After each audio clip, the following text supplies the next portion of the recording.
Hey everyone, it's George from Blockchain TXP and today is the 5th of Jan 2023. Now look guys, the global cryptocurrency market has marginally gone up, but the biggest takers since the last 7 days to be precise is Ethereum Classic and LIDO Finance. Now Ethereum Classic is up by well over 15% and LIDO since the last 7 days is up by almost 45%. So we are very briefly going to talk why that is the case. Now in today's episode, we're also going to be discussing Shanghai upgrade because that is one of the reasons why Ethereum Classic and LIDO upgrade has gone up. Now we won't go into the detail of what Shanghai upgrade is because most likely the upgrade is going to take place in the month of March, and I do have a session on Ethereum Beginner's Guide where I'll go ahead and give detailed explanation on what the Shanghai upgrade is. Now that thing being said guys, all the people who have staked their funds in Ethereum unfortunately are not in a profit. So we'll very briefly talk about that. Now the biggest news that is circulating in the cryptocurrency world is about the World Economic Forum. And surprisingly, they have had some really nice things to say regarding cryptocurrencies and blockchain. So we'll very briefly talk about that. Now we also have some update regarding Genesis and Gemini. Now a few days ago I did talk about Cameron Winklevoss, who got absolutely frustrated with Barry Silbert, and he did put out a letter on Twitter explaining what Genesis is doing wrong. Now right now the interim CEO of Genesis has given an update, so we'll very briefly talk about that in today's episode. Now massive news that is circulating in the world of Twitter is about Coinbase, and Coinbase has reached a $100 million settlement with the New York regulator. Now essentially they're going to be split in two different $50 million fine each, and I'm going to be talking about that in today's episode. And surprisingly, the shares of Coinbase has gone up because of that news, and we'll try to explain why that is. Now regarding UAE, I have two news, and both the news are regarding an event that I'm conducting in the month of February. Now one of the event has to do about Metaverse, and one of the event has to do with Bitcoin. Now on the 3rd of Feb, I have a session called as Metaverse, the Hyper Reality and New World Order. Now listen guys, every Fridays I do have a session on Metaverse Everything where I explore everything about Metaverse, and I also tend to cover top 5 news from Dubai and UAE regarding Metaverse and top 5 Metaverse news from around the world. So I'm compiling all these pieces of information and I'll be making a presentation on the 3rd of February.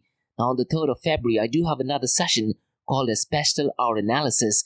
Now essentially that talks about political, economical, social, technological, legal, environmental, and religious analysis on Bitcoin. So I'm going to be sharing my thoughts and opinions on that. So in today's episode, I'll go ahead and explain how you can register for it and what are the details I'll be speaking on the 3rd of February.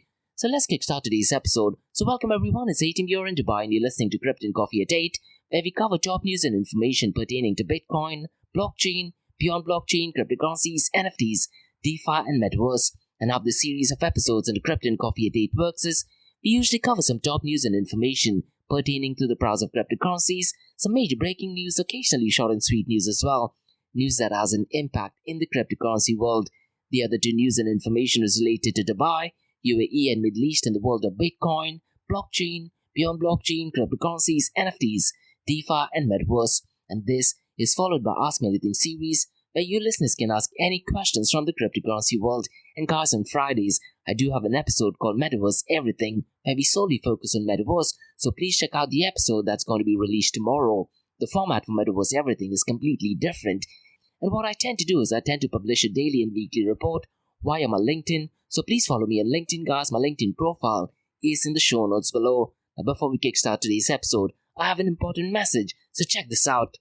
Firstly guys, Startup OI is global one-tech platform for tech. It offers global high-paying tech jobs with flexibility in working time and location, global free tech events, and tech networks to connect with global like-minded engineers.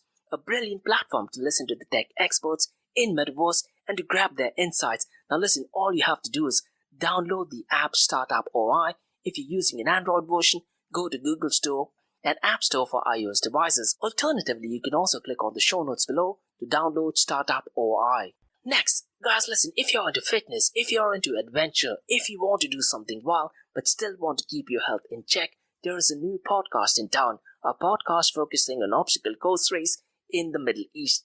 The podcast is called Rise in the Obstacle Course Race, And Rise in the Obstacle Course Race podcast is a peer-to-peer community-driven podcast where they talk all about obstacle course race in the Middle East, from Sandstorm to Spartan Race, from Tough Mudder to Desert Warrior Challenge, and also the Government Gov Games, and quite a lot more. The podcast has interviews with athletes locally and internationally to get inside scoop on how athletes prepare for obstacle course race. In the podcast, they also talk about interesting stories on why they are motivated to do obstacle course race.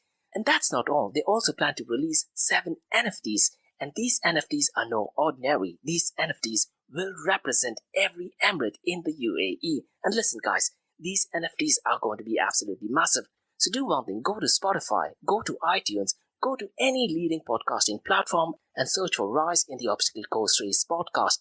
And finally guys, not your keys, not your crypto. If you have dabbled with cryptocurrencies and now are seriously getting to protect your cryptocurrencies, there is no better way to protect it by using a hardware wallet. And this is where Ledger Wallet kicks in. And Ledger Wallets are hardware cryptocurrency wallets made by Ledger, a company headquartered in Paris, France. And Ledger's hardware wallets are multi-currency wallets that are used to store private keys for cryptocurrencies offline. And Ledger offers 2 hardware wallets, the Ledger Nano and Ledger Nano X wallets. They are world-class experts with extensive crypto security backgrounds. They continuously look for vulnerabilities in Ledger products in a constant effort to improve the level of security. Now, in today's world, securing these digital assets is a critical challenge. And this is where Ledger kicks in. So click the link below to buy your hardware wallet and support this podcast. It is a brilliant way to support this podcast. So what are you waiting for? The link is in the show notes below. Now, since you've taken care of that, let's look at the global cryptocurrency market. Now, as of today, the global crypto market is at $818.62 billion. And surprisingly, Ethereum Classic and LIDO Finance have been doing ridiculously good. Now, since the last 24 hours, the global cryptocurrency market is up by 1.73%. The total crypto market volume over the last 24 hours is still ridiculously low, but still much better than the second and the third of this month. It is at $35.56 billion. And since the last 24 hours, it is up by 34.03%. The total volume in DeFi is currently at $2.23 billion, and the total value locked is $39.55 billion. Now, since the last 7 days, guys, LIDO has been dominating the DeFi world, and later on, once we kickstart the episode, I'm going to give an explanation of why that is. And is Shanghai upgrading Ethereum the reason why the LIDO is dominating? Now, as of today, the dominance of LIDO is 15.59%, and the total value locked is $6.16 billion. Now, DeFi accounts for 6.27% of the total crypto market 24-hour volume. MakerDAO is number 2nd at $6.07 billion locked in its protocol. Aave at number 3rd at 3.78, Core Finance at 3.66, and Uniswap at $3.36 billion. Now listen guys, yesterday I was speaking to one of my potential clients. This particular client has been working in the DeFi sector for the past 4 years. But guess what? He thought that the value locked in DeFi is well over the $400 billion mark. And I had to show it to him that the total value locked is only down to $39.55 billion. And he was surprised because he was under the assumption that DeFi is already dominating in the cryptocurrency world. And this is what I always keep saying, guys, in my podcast. When you're speaking to someone from the cryptocurrency space, do not believe everything that they are saying. Make sure that you verify by yourself, and any information that anyone is giving out, make sure you verify it yourself. Now, he was really surprised that the total value locked is less than 1/10 of what he was anticipating. And these are the facts, particularly when you're looking at information from first source. I read so many articles via LinkedIn, and trust me guys, 9 out of 10 articles are absolutely gibberish. They have no understanding on the basics of Bitcoin, the basics of DeFi, and the basics of cryptocurrency as well. And that's one of the reasons in my podcast, I always get information from the first source. And if you read through my articles via LinkedIn, I always make sure that I provide the source from where I'm getting these articles. Now let's get back to the global cryptocurrency market, because the volume of stablecoins is still ridiculously low at $32.97 billion, and Tether USDT accounts for $24.53 billion. Now look guys, in the history of cryptocurrencies, every time the market goes down, the volume of stablecoins usually tends to go up. but this might be the very first time the volume of stablecoins is ridiculously low. And apart from that, stablecoin also accounts for 92.71% of the total crypto market 24-hour volume. And out of the $32.97 billion, Tether USDT accounts for $24.53 billion, Circle USDC accounts for $2.37 billion, and Binance USD accounts for $5.79 billion. Now, I'm really intrigued to see what happens when central bank digital currencies tend to gain momentum and tend to go mainstream. Because once central bank digital currency kicks in, I don't see a use case of using stable coins. You need to remember, when you talk about stable coins, they're definitely not following the protocols of open blockchain, and transactions so far as stable coins are concerned can easily be censored. Now let's look at the market cap between Bitcoin and Ethereum. Bitcoin's market cap is $324 billion, pretty much the same since the last 24 hours, and Ethereum's market cap is also pretty much the same at $153 billion. The 24-hour trading volume of Bitcoin is $18.3 billion, and 24-hour trading volume of Ethereum is $6.36 billion. The dominance of Bitcoin and Ethereum is pretty much the same.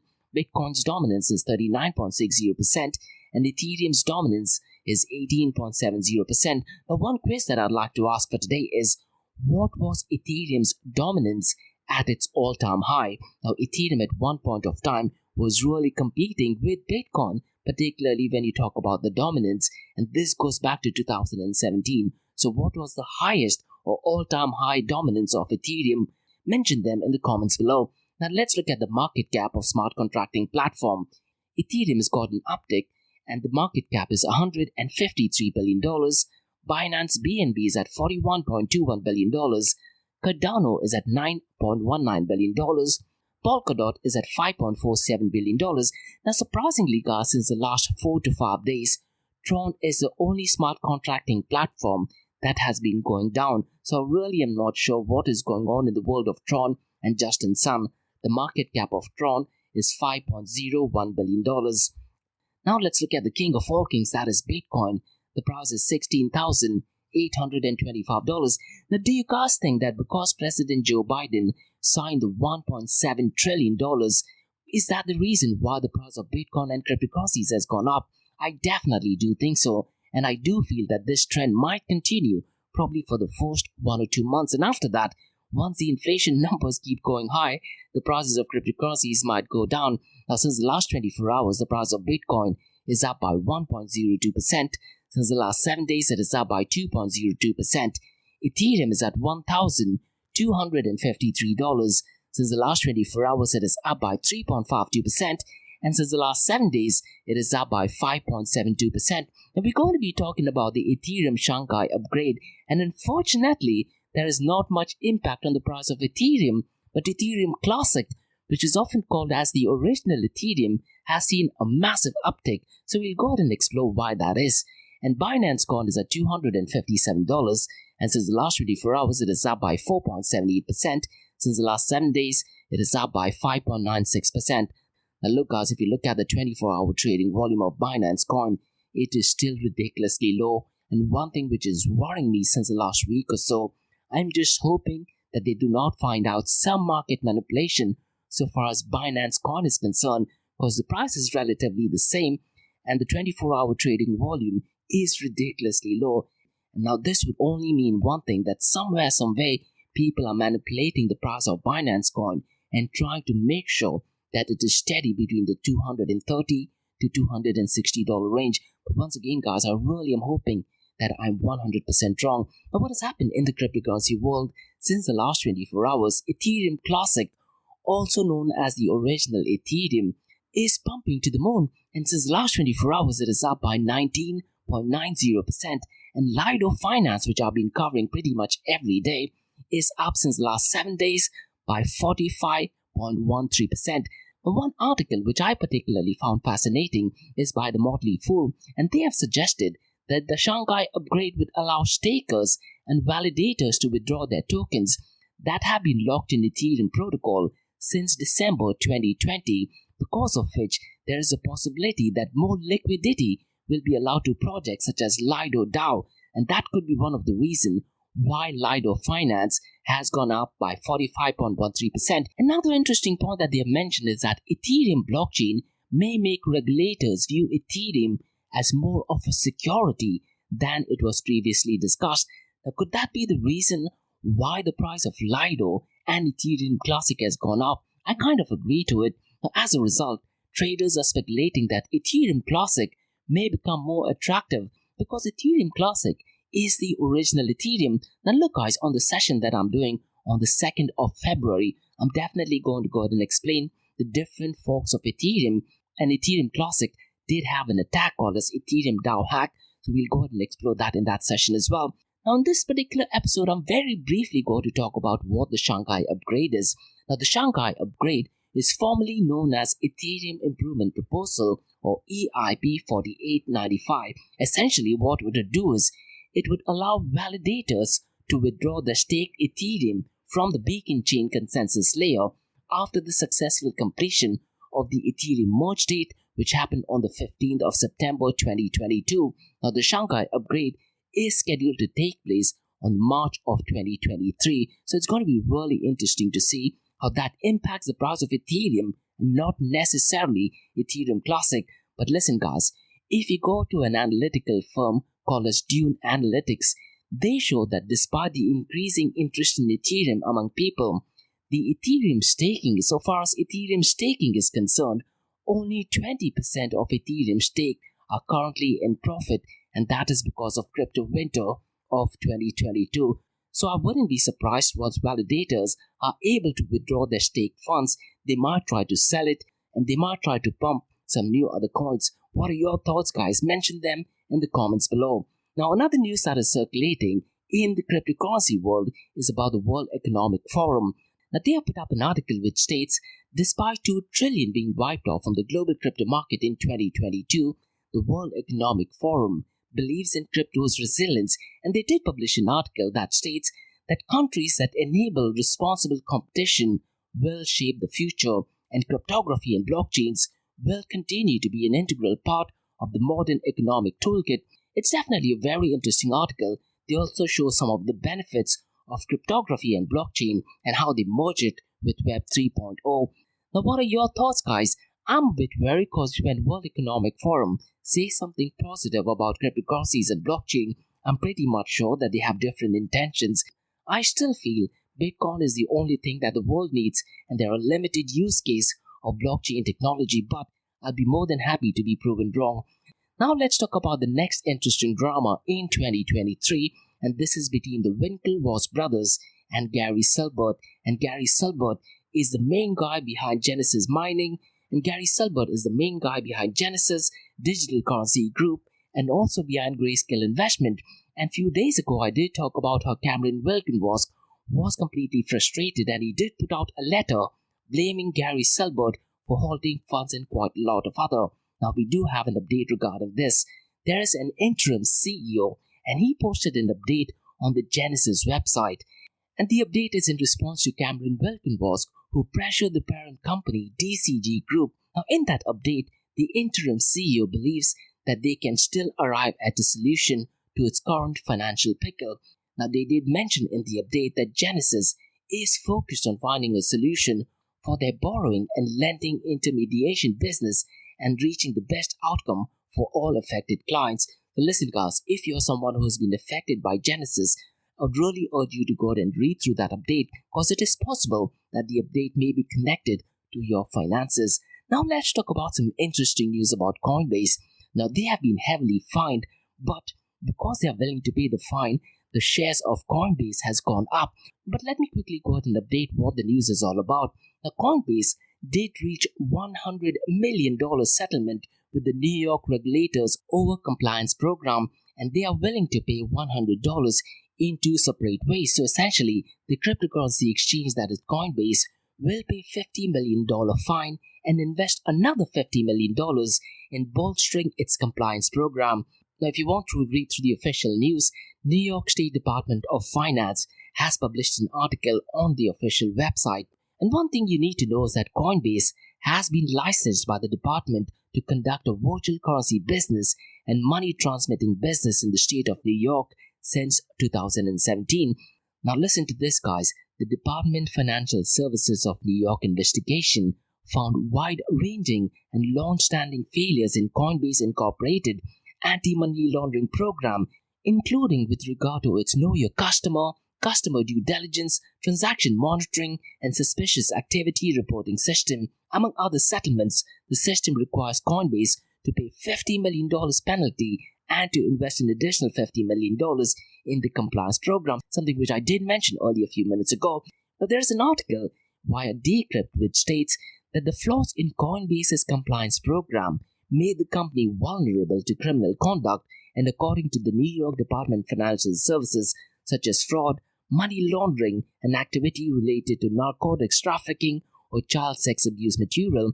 Now listen to this, guys. Because Coinbase has settled the law dispute, it has surprisingly had a positive impact. Now the Coinbase stock price has jumped 12% following the $100 million New York Department of Financial Services settlement. And the article, which is once again published by Decrypt, says that Nasdaq Composite listed coin was up by 12% after the announcement, and it was currently trading at $37.34 per share. It is possible that the settlement means the end of the New York regulators' probe, which in hindsight means that investors of Coinbase now have clarity over regulatory matters related to the company. So in a way, this news did turn out to be positive for Coinbase. Now guys, let's talk about two news regarding UAE. Now in the month of February, I'm going to be doing quite a lot of events, and in yesterday's podcast, I did talk about a Bitcoin beginner's guide and I did talk about an Ethereum beginner's guide. Now both those sessions were on the 2nd of February. Now the information that I'm giving today is regarding the events that are taking place on the 3rd of February. So on the 3rd of February, I do have an event called as Metaverse, the Hype Reality and New World Order. Now this session takes place between 11 a.m. to 12:30 p.m. Gulf Standard Time. The session, once again, guys, is completely free of cost. You can go to eventbrite.com and look for Blockchain DXB. Alternatively, just drop me an email to info@blockchaindxb.com. So the whole idea of doing this session is to educate the people on Metaverse. So we'll go ahead and explore the hype of Metaverse, because ever since Facebook changed its name from Facebook to Meta, everyone in the industry, everyone who are not in the cryptocurrency industry, surprisingly became experts in Metaverse and in cryptocurrency. We will go ahead and explore the hype surrounding Metaverse. We'll understand what Metaverse is and its impact, and the different institutions and companies joining on board. We'll also look at the reality versus expectations. What is the hardware and software so far as Metaverse is concerned? We'll look at the pros and cons. We'll also look at the limitations at the current moment. And I do feel, guys, Metaverse is at least 8 to 10 years away from mainstream adoption. We'll also be looking at real-life use cases. And a few days ago, guys, I did talk about one of the news from Dubai, and I believe the company was from India, and they were just trying to merge the news with Metaverse. So we'll try to explain what are the real-life use cases, at least for now, with the Metaverse. We'll also discuss the New World Order, and will the United States of America have a competitive edge in the Metaverse, and what are the steps country can take in order to be an early adopter in the Metaverse. And essentially, this session is broken down into 3 parts. Now in part A, we'll discuss the history of Metaverse, going back to when Neil Stephenson decided the name called as Metaverse. We will also look at what actually is the Metaverse, the hype surrounding Metaverse, the hardware and software, and its limitation. In part B, we tend to get a little bit technical, where we discuss areas where Metaverse merges with the physical world. We'll also discuss if blockchain technology is needed in the Metaverse. Are cryptocurrencies a good form of payment and medium of exchange in the Metaverse? Now you also need to keep in mind the whole blockchain trilemma problem, that is security, scalability, and decentralization.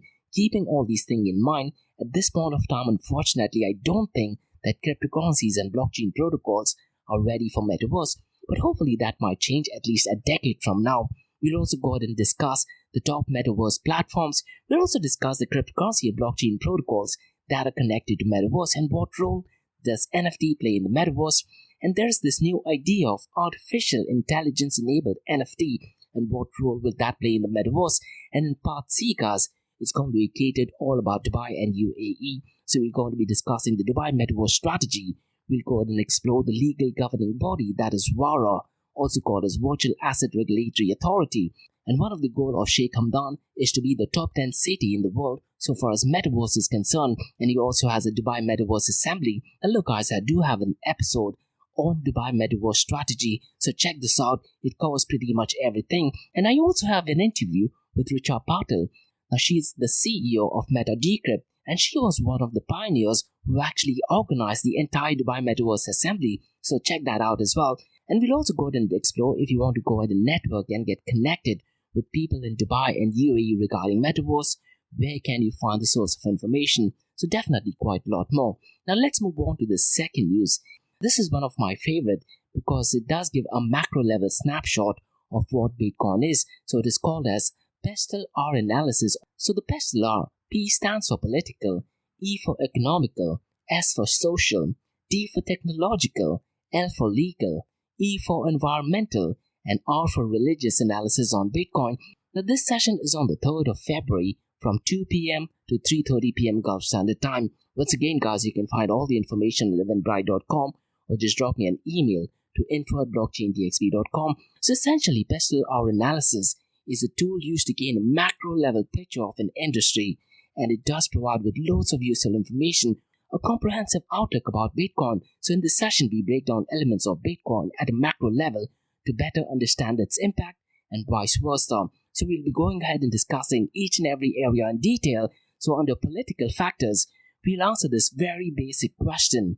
Is Bitcoin apolitical? Now look guys, Bitcoin was created as a movement between separation of money and the state, but unfortunately, as of now, politics and politicians do have an impact in the direction and trajectory of Bitcoin. So we'll be looking at the right-wing politicians' view on Bitcoin and left-wing politicians' view on Bitcoin, who supports Bitcoin, open source and freedom of speech. Now regarding UK, we'll look at are the conservatives in favor of Bitcoin and freedom of speech, or is it the Labour Party, and quite a lot more. Now regarding economical factors, we'll ask this very basic question. Is Bitcoin the biggest global wealth redistribution? And can Bitcoin change the dynamics of money? We will discuss inflation. We will discuss the exchange rate. And is Bitcoin really a threat to the US dollar, and quite a lot more. Now regarding the social factors, we will discuss the social impact of Bitcoin and blockchain for generations to come. We will also discuss Bitcoin's usage in first world countries versus developing countries and underdeveloped countries. And we'll also answer this very surprising question. Are millennials the one who's using Bitcoin, or is it boomer? Now look guys, the answer might be surprising because if you look at the data and numbers, you might think that it is millennials who own Bitcoin, but unfortunately, that is not the case. So we'll go ahead and explore that in that session. Now regarding the technological factors, we'll look at the user experience of Bitcoin. We'll also look at the different forks of Bitcoin. Now we'll also look at some technical elements. In the world of Bitcoin, one of the biggest updates which has happened is the signature system. So ECDSA has been replaced to Taproot and Snore signature. Unfortunately, people in the Bitcoin and cryptocurrency space still are not aware about it.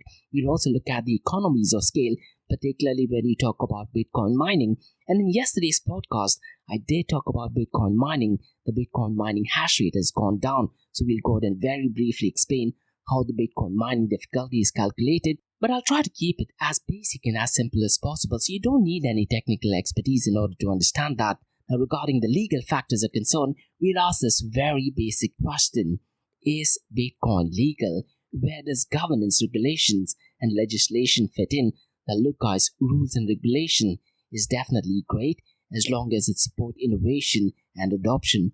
So we'll go ahead and discuss where does legal jurisdiction take its place so far as Bitcoin and open source is concerned. We'll also discuss the environmental factors, and there is a lot of drama going on regarding ESG, and Larry Fink, who's the CEO of BlackRock, is the sole guy responsible for bringing the talk of ESG, and even Elon Musk decided to stop accepting Bitcoin because of the notorious letter written by Larry Fink. So we'll go ahead and explore Bitcoin mining energy consumption and quite a lot more. We'll also discuss the past, the current and the future state of Bitcoin mining's impact in the environment. Now regarding religious factors, we'll also discuss is Bitcoin Sharia compliant? What are the religious factors and commonality in Bitcoin? how is Bitcoin seen in the Middle East, and quite a lot more. So we'll definitely cover quite a lot. And look guys, when you talk about PESTLER analysis, the same concept can be applied, let's say, for Ethereum. The same concept can be applied for stable coins, for fintech, for absolutely anything. So absolutely brilliant stuff. So that's all for today guys on the Crypto and Coffee at 8 for the 5th of Jan 2023. In case if you have any feedback or suggestions, please drop me an email to info@blockchaindxb.com, and also check out my website, that is www.blockchaindxb.com, and also check out my website, that is area2071.com, that talks everything about Metaverse. If you like listening to this podcast, please click on the follow button, give it a 5-star rating, and share the word across. Now for the next few minutes is going to be an Ask Me Anything series where you listeners can ask any questions regarding Bitcoin, blockchain, beyond blockchain, cryptocurrencies, NFTs, DeFi and Metaverse. So let's kick start with the Ask Me Anything series.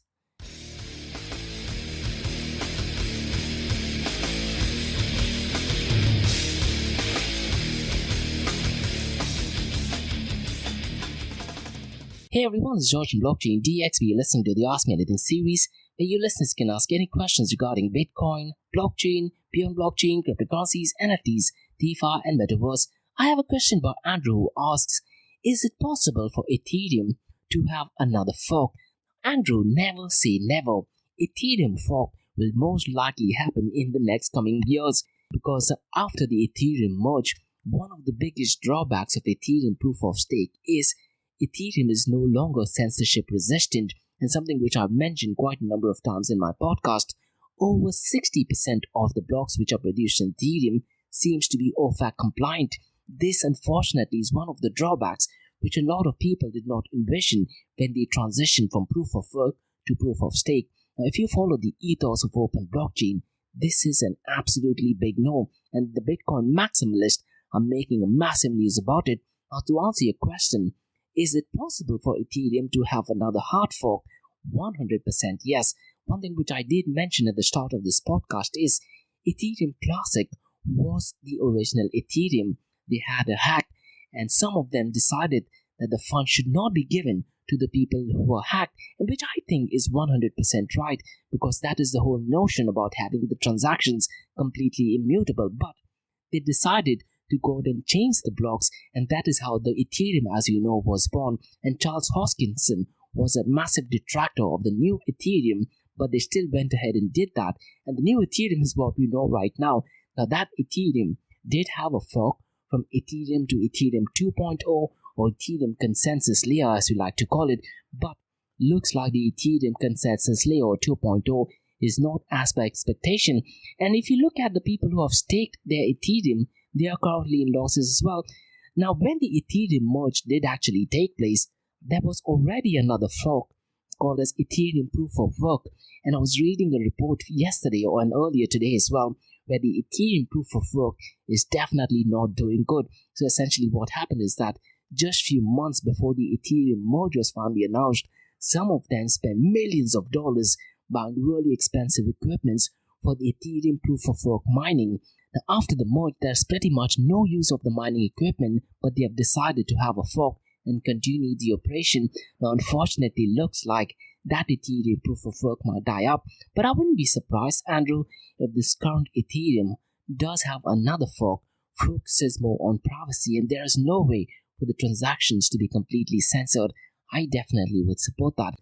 Because listen, when you talk about having open blockchain, it's so important that we truly understand the basic pillars of open blockchain, which is popularized by none other than Andreas Antonopoulos. So what I'd recommend you to do is, Andrew, go to YouTube, look up Andreas Antonopoulos, Pillars of Open Blockchain. He talks about open source, he talks about permissionless, censorship resistant, neutral, publicly verifiable, and borderless in all of the open blockchain protocols, and cryptocurrency blockchain protocol needs to maintain or follow all of them. And one thing which I didn't mention when you talk about central bank digital currencies, they are lately making the protocols completely open source, but making the source code completely open source does not cut it. The ability to go ahead and make changes needs to be among the community and not just among officials. So that's essentially what my thoughts are. So that's all for today, guys, on the Ask Me Anything series of Blockchain DXB. In case if you have any feedback or suggestions, please drop me an email to info@blockchaindxb.com, or also check out my website www.blockchaindxb.com, And also check out my other website, area2071.com, where you get everything regarding Metaverse. And if you like listening to this podcast, please click on the follow button, give it a 5-star rating, and share the word across. And remember, guys, Monday to Thursdays, 8 a.m. to 8:30 a.m., we have Crypto and Coffee at 8, where we cover top news and information pertaining to Bitcoin, blockchain, beyond blockchain, cryptocurrencies, NFTs, DeFi, and Metaverse. And how the series of episodes on Crypto and Coffee at 8 works is, we usually cover some top news and information pertaining to the price of cryptocurrencies, some major breaking news, occasionally short and sweet news as well, news that has an impact in the cryptocurrency world. The other two news and information is related to Dubai, UAE, and Middle East in the world of Bitcoin, blockchain, beyond blockchain, cryptocurrencies, NFTs, DeFi, and Metaverse. And what you're listening to right now is the Ask Me Anything series, where you listeners can ask any questions from the cryptocurrency world. And tomorrow, guys, we have an episode called Metaverse Everything, where we solely focus on Metaverse. So please check out those episodes as well. So thanks so much for listening and have a nice one. Bye-bye.